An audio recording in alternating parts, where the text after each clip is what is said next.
नमस्कार साथियों, रीट लेवल 1 की गणित श्रृंखला में एक बार आपका फिर से स्वागत है। आज हमारा अध्यापन बिंदु है संख्याओं की तुलना। तो देखिए, गणित में कुल 10 अंक होते हैं।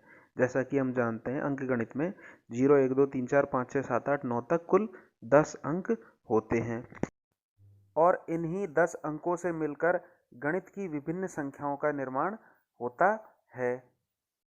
और इन संख्याओं की तुलना करने के लिए हम निम्न चिन्हों को काम में लेते हैं। पहला चिन्ह है लेस देन। इसके बाईं ओर छोटी संख्या और दाईं ओर बड़ी संख्या होती है। इसके अलावा दूसरा चिन्ह है जिसे हम कहते हैं ग्रेटर देन। तो इसके बाईं ओर बड़ी संख्या तथा दाईं ओर इसके छोटी संख्या होती है। तथा तीसरा चिन्ह होता है बराबर का चिन्ह। यदि दो संख्याएं आपस में बराबर हों तो हम इस चिन्ह को काम में लेते हैं। देखिए, यहाँ कन्फ्यूजन वाली बात होती है, लेस देन ग्रेटर देन का चिन्ह किस प्रकार काम में लेते हैं। तो यदि हम एक स्वादिष्ट उदाहरण की बात करें तो हम यहाँ एक उदाहरण लेते हैं कि बाईं ओर छोटा लड्डू और दाईं ओर बड़ा लड्डू है। तो हम कौन सा चिन्ह काम में लेंगे? देखिए, जिस तरफ चिन्ह खुला हुआ होगा तो हम ऑब्वियसली बड़े लड्डू को खाना चाहेंगे, तो मुंह उधर की तरफ खुला रहेगा। यदि दाईं ओर बड़ा लड्डू है तो मुंह दाईं ओर की तरफ खुला होगा। तथा यदि हम देखिए दूसरा उदाहरण लेते हैं जिसमें कि बाईं ओर बड़ा लड्डू है और दाईं ओर छोटा लड्डू है, तो मुंह खुलेगा बाईं ओर, मतलब कि इसमें ग्रेटर देन का चिन्ह आएगा। अब अगला सवाल ये उठता है कि छोटी और बड़ी संख्या की पहचान कैसे होगी। तो देखिए, इसके लिए कई नियम हैं। तो पहला नियम ये बोलता है कि सबसे पहले संख्या के अंकों की तुलना करेंगे। ज़्यादा अंकों वाली जो संख्या होगी वह सदैव कम अंकों वाली जो संख्या होगी ना, उससे हमेशा वो बड़ी होगी। जैसे उदाहरण है 2,31,632 में 6 अंक हैं, जबकि 98,689 में 5 अंक हैं। तो अब इन अंकों को देखने की जरूरत नहीं है। पहली संख्या जो बाईं ओर है उसमें 6 अंक हैं और दाईं ओर वाली संख्या में 5 अंक हैं। तो बाईं ओर वाली जो संख्या है 2,31,632, वह संख्या ही बड़ी होगी। अब नियम नंबर 2 के अनुसार यदि दोनों ही संख्याओं में अंकों की संख्या समान हो तो संख्या के अंकों की बाईं ओर से क्रमशः तुलना करके छोटी बड़ी संख्या का निर्धारण किया जाता है। मतलब हम बाईं तरफ से देखेंगे कि छोटी या बड़ी जो अंक है वो पहले किस ओर आ रहा है, बाईं ओर से तुलना की जाएगी। जैसा कि पहले उदाहरण में 56,396 और 82,343 की यदि हम तुलना करते हैं बाईं ओर से, तो बाईं ओर से पहला इसमें तो अंक है 5 तथा दाईं ओर वाली संख्या में बाईं ओर का पहला अंक है 8। तो हमारी समस्या का यही समाधान हो जाता है कि जिसका अंक बड़ा है 8 वह संख्या बड़ी होगी। आगे के अंकों को देखने की कोई ज़रूरत ही नहीं है। मतलब कि 82,343 जो है वह बड़ी संख्या होगी। इसी तरह यदि दूसरे सवाल में बात करें तो 38,625 और 38,485 में बाईं ओर से देखने पर पहले दो अंक जो हैं 38 हैं, जबकि तीसरा जो अंक है दोनों ही संख्याओं में, तो एक संख्या में तो है 6 और दूसरी में है 4। तो जिसमें 6 अंक है वह संख्या संपूर्ण संख्या बड़ी होगी। तो इस प्रकार 38,625 बड़ी संख्या होगी। अब यदि हम बात करें तीसरे सवाल की, तो दोनों ही संख्याओं में प्रथम 3 जो अंक हैं बाईं ओर से 2, 5, 6 तथा 2, 5, 6 दोनों ही समान हैं।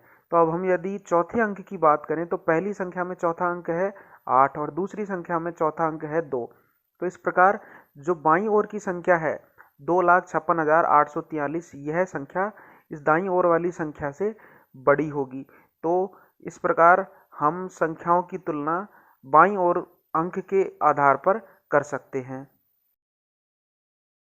अब यदि हम बात करें संख्याओं के आरोही क्रम की, तो संख्याओं को छोटे से बड़े के क्रम में यदि लिखा जाता है तो वह संख्याओं का आरोही क्रम कहलाता है।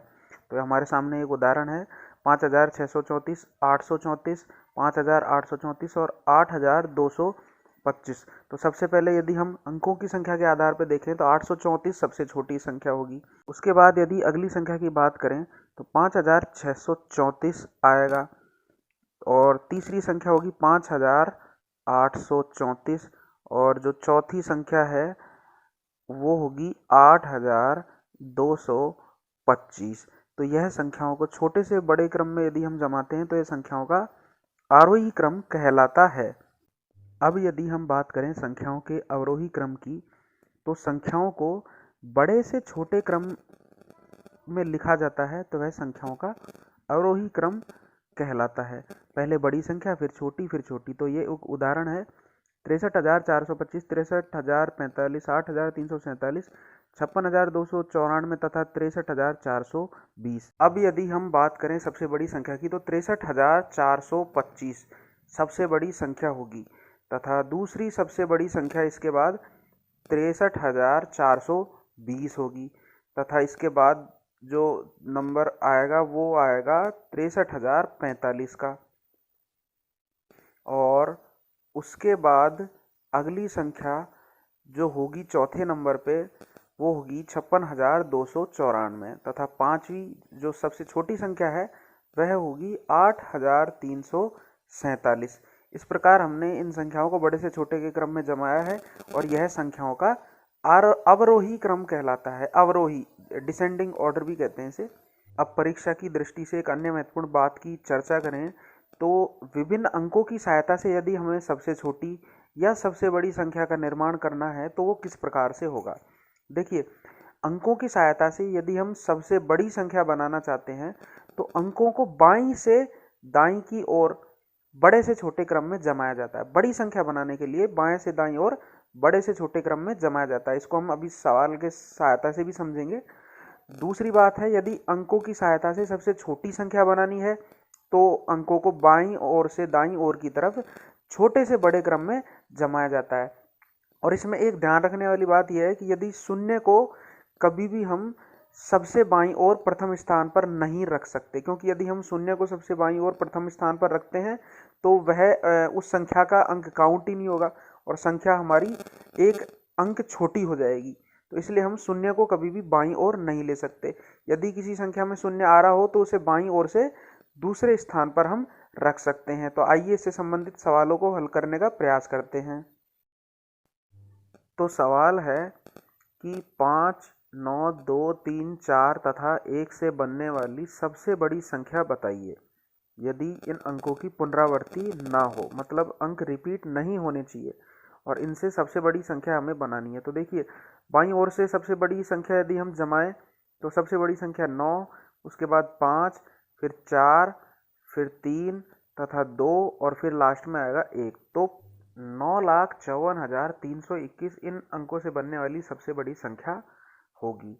अब बात करते हैं अगले सवाल की। तो अगला सवाल इस प्रकार है कि अंक 5, 0, 3, 9, 6, 1 तथा 7 से बनने वाली सबसे छोटी संख्या हमें बतानी है। अंकों की पुनरावृत्ति भी नहीं होनी चाहिए। तो यहाँ देखिए, सबसे छोटा अंक 0 है, परंतु हम उसे सबसे बाईं ओर नहीं लिख सकते। तो सबसे पहले हम लिखेंगे 1, उसके बाद 0, फिर 3, फिर 5, फिर 6, फिर 7 और लास्ट में आएगा 9। तो इस प्रकार 10,35,679 यह इन अंकों से बनने वाली सबसे छोटी संख्या होगी। अब देखिए, यदि हम 0 को सबसे पहले लिखते तो यह संख्या होती 1,35,679, जो कि 7 नहीं 6 अंकों की सबसे छोटी संख्या होती। तो साथियों, रीट लेवल 1 का गणित विषय का एक और अध्यापन बिंदु संख्याओं की तुलना यहीं समाप्त होता है और इस वीडियो से संबंधित सभी अभ्यास प्रश्न आपको वीडियो के डिस्क्रिप्शन बॉक्स में भी मिल जाएंगे और जल्दी ही हम आपके सामने अगले शिक्षण बिंदु के साथ उपस्थित होंगे। धन्यवाद साथियों।